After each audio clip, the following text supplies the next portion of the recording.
What's going on, everybody? Dead Moon here from the grave / Dead TV, and tonight I'm just going to show you guys my arcade 1-up Street Fighter 2 Champion Edition modification I did on my cabinet.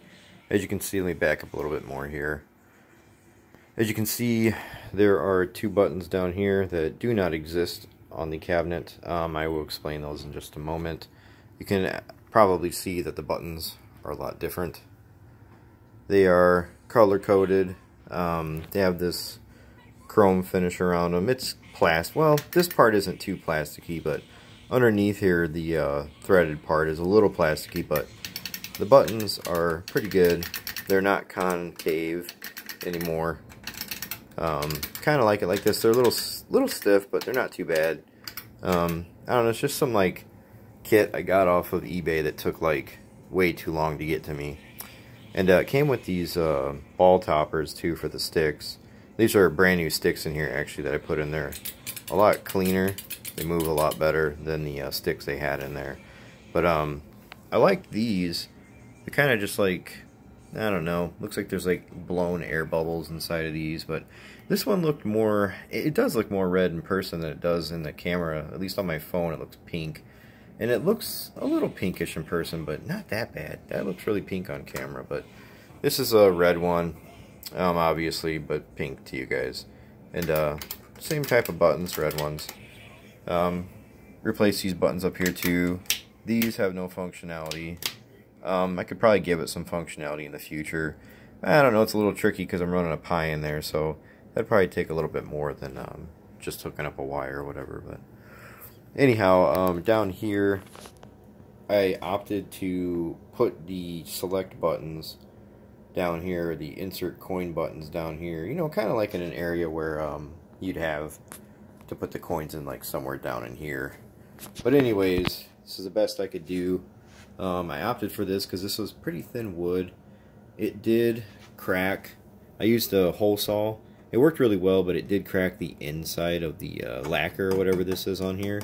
It just kind of flaked off around it. It doesn't look horrible, but all I did was flip it inside out, and you can see it looks real clean. No big deal.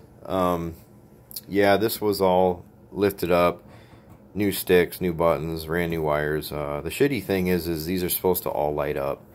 And I can't light them up because I got them from some guy in China. And, you know, it's usually where you get these things. And it was around $40 for the buttons and the sticks and whatever. And, well, he sent it to me, and I just didn't really like the condition of it. This is kind of a stupid story I don't need to tell, but it's an okay condition. I just said a couple things like, hey, you know, this is kind of a little mess. The way he sent it was literally in that bag right there, where all my old buttons are. It was literally in that dirty old dingy bag. It looked like it had been used for, I don't know, flour or something. Like cocaine or some shit. And seriously, it was like dusty and powdery. And he just gave all my money back. But lo and behold, I mean, that's cool. I got this kit. But lo and behold, he didn't add the LED wires. So I got the wires to make the buttons work, but I don't have the wires for the LEDs. So whatever, you know, he sucked all around, but anyways, I got away with it. But I guess I shouldn't say he sucked, but you know what I mean. But there it is. I got, as you can see, X-Men vs. Street Fighter on the screen. And I think I actually, yeah, I accidentally started it because I entered a coin and hit start. But let's, let me see if I can back out. This is kind of difficult holding it up, but I'm supposed to, you know what, we'll use the keyboard. But back out and show you what I got going on here.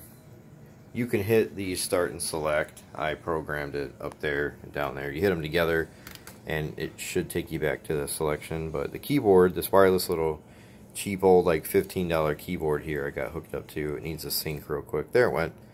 So it lights up and it's LED. I hit escape and it takes you back to this menu. Let me just sit it down here real quick and try to record this with one hand and put this damn thing down. Sorry about that. Anyhow, yeah, you can see we've got arcade here. Let me see if I can go back another page. Nope. Okay. So we got like, this is just someone's image. I can't remember who it is right now. I think it's Next Level. Next Level's, I don't know how new the image is, but This is his image. I did not make this or have anything to do with this whatsoever. But he's got some pretty good stuff on here. Game Gear, Game Boy Advance, Color, Master System, Mega Drive, Neo Geo, Nintendo, and I think there's like, man, it doesn't say how many are on here, but I think there's like over 1,000 Nintendo games. Neo Geo Pocket Color, PC Engine, Mega Drive 32X, Sega CD,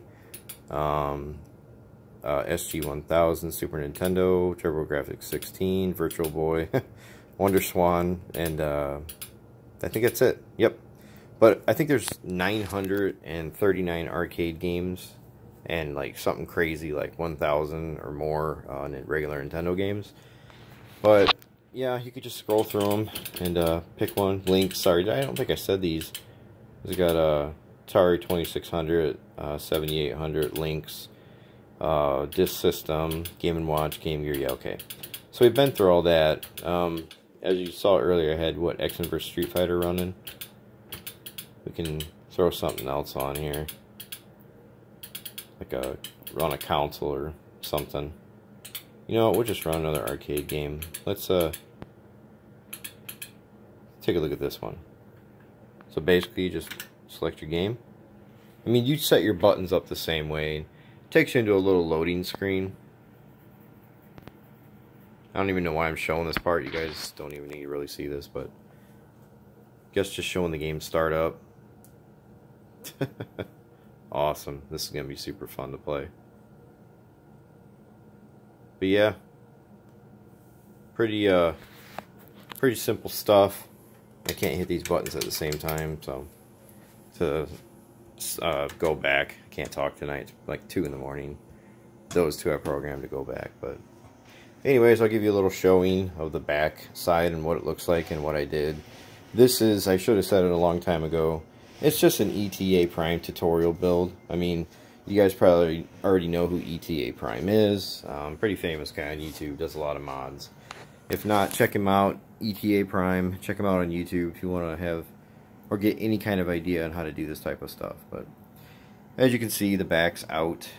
No big deal. I just haven't made a whole new hole for that cord, which I'm going to do with a hose saw real easily. That's just the leftover parts.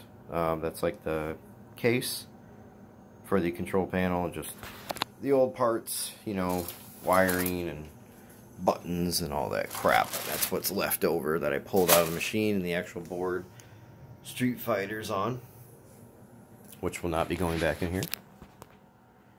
Let me see if I can get more light on this. My apologies, it's just like a video I wanted to shoot, and it's like 2 in the morning. I'm tired as hell, but I just felt like showing you guys what I've been working on, and I don't know, it's been fun. It's been more of a pain in the butt than I thought it was going to be. You know, a lot of people have tutorials on how to do this type of stuff. I mean, ETA Prime especially. But he's really good at going into detail. Me, not necessarily. I'd have to get more sleep and, you know, think my thoughts through a little bit more than he just kind of flows when he talks. But anyways, over here, he suggested this amp. This amp was like $12 on Amazon. And you can control the volume. You know, there's bass and sounds decent. I added an extra speaker, which is right there. That's just the back end of it, but the amp takes speaker wire, and it's got bass and treble, and the existing speaker from the arcade 1-up just went right in there too, so you got way better quality sound. I don't know if you can hear that bass. But you got way better quality sound than you did before when you add that amp, so highly recommend it. It's like $12 on Amazon. There's the board I use. Real simple. Just detach the old the old board, and literally plug it into there. That's like a little control settings thing. I don't know, you can mess with that later in the future, but I'm not doing much with that. It's got some sort of like, let me take a look here. I don't know, it says something like left, right, some crap, exit, select, I don't know. Whatever. It can take you into like the settings of possibly the screen, you know, set the color, ratios, stuff like that, but I don't know. I haven't messed with it. You can see the connectors, the VGA and the DVI, I believe. And HDMI is right there, which runs to the Pi. That's what's got everything on it right there. Kind of dark, but that's a Raspberry Pi right there, that dark ass thing. But yeah, and then power strip in there. Everything's gonna be zip tied up. It's real messy right now, but I got these zip ties here to put it all nice and neat. But can't really get too much of an undershot. It's kind of dark, but that's the control panel wiring that needs to be a little zip tight as well. I think one of my control boards kind of, yeah, it did. One of my control boards, double-sided tape kind of came off. You can see it hanging there. I'm gonna have to put that back on. But anyhow, it's kind of a crappy showing, but I felt like showing it. That's essentially it. I mean, that's what it looks like in there. And yeah, you know, you're probably thinking like, well, what the hell, man? That doesn't tell me anything. And you're right, it really doesn't. I was just kind of showing what I did to the system. Like I said, you guys can check out ETA Prime's channel.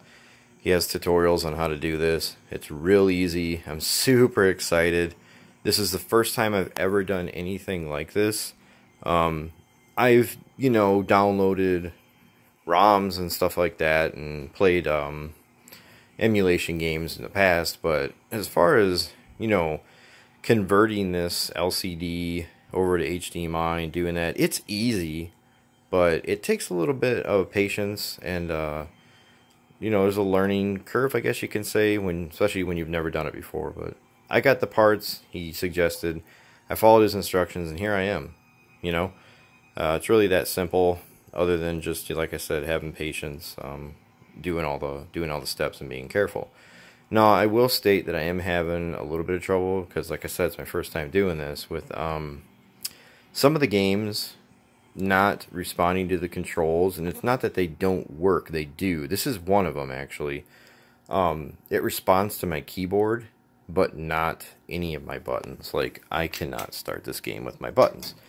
And I've gone into RetroArch and I've done configurations and things I've read, and it's still not really working. I know I can get it ironed out, but if anybody knows any other way to go about fixing that, let me know. I'm having a couple of control issues. The one I just stated, and another one is my fighting games in the arcade. My arcade fighting games, or in the majority of most of my fighting games, they all work. Or arcade games, excuse me. They all work, all the buttons and everything. But the problem is the joysticks are backwards. I try to go right and he goes left. I try to go down and he goes up. And that's happening on all my arcade games for the most part. So basically I'm just having problems with the MA, ME, and Neo Geo. But I believe that I read somewhere that you have to set those up differently. So if anybody has any suggestions or knows exactly what it is I'm supposed to do different for those, go ahead and leave a comment below. But yeah, I don't know, take it easy on me, you crazy tech guys and whatever, carpenters, great people with great carpentry skills. This is the best I could do with what I had, and I think it's okay. I'm happy about it. My girlfriend's proud of me, and it makes me feel pretty damn good. So, hope you guys enjoyed the video. Hope you guys can get yourself a kit. Like I said, ETA Prime all the way on YouTube, man. He sets you up with everything. He'll give you links for every single one of those parts, and a completely detailed tutorial on how to get this thing up and running. So, like I said, I've never done anything like this before, and watching his video a couple times and having it running while I'm doing it, hey, dedicate maybe like 5 hours, 4 or 5 hours dedicated work on this, you can do it. And that's it, guys. Hope you enjoyed. I'm not gonna play it or anything because it's hard enough to record it in one hand. Just want to show it off to you. But yeah, thanks for watching the video. Like, follow, subscribe if you aren't already, or you haven't already. And thumbs up, thumbs down, doesn't really matter. If the video sucked, just thumb it down. But if you thumb it down, say something. Just be like, yeah, you know, you sound like shit, or, you know, don't record when you're tired, you know, stuff like that. I don't know. But I don't really care. I like constructive criticism, so go ahead and feel free to leave it. And look forward to my latest video when I finally get enough energy off of work to put this bad boy together. So, it's kind of standing right next to that bad boy right now. Alright, guys. Stay tuned for it. Follow me on Instagram if you'd like. B Dead Moon. That's a letter B followed by the word Dead Moon. I'm also that handle on Twitter. Not much happens there, so Instagram is probably your best bet for updates on everything I do. But yep, everything goes up on YouTube, so check it out. Alright guys, see ya.